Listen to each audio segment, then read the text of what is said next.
আমার কথা দে মা, জীবনে কোনোদিন। পর্দায় যার উপস্থিতি মানেই এক টুকরো ঘরের উষ্ণতা, মা বলে ডাকতে ইচ্ছে হয় যাকে, তিনি ডলি জহুর।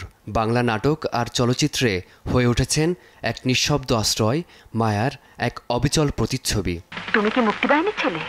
অভিনয় শুরু করেছিলেন মঞ্চ দিয়ে, এরপর আসেন টেলিভিশনে।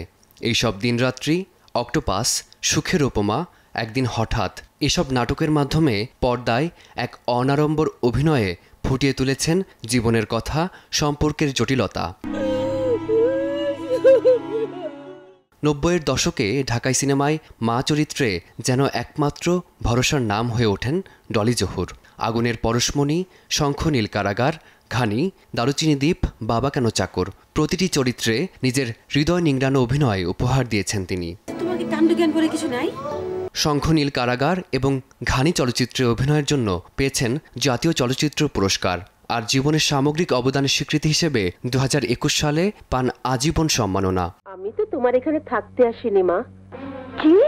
সময়ের আবর্তে পর্দায় হয়তো কম দেখা যায় তাকে, তবুও বাংলা নাটক আর চলচ্চিত্রের ইতিহাসে ডলি জহুর এক অনিবার্য অধ্যায়।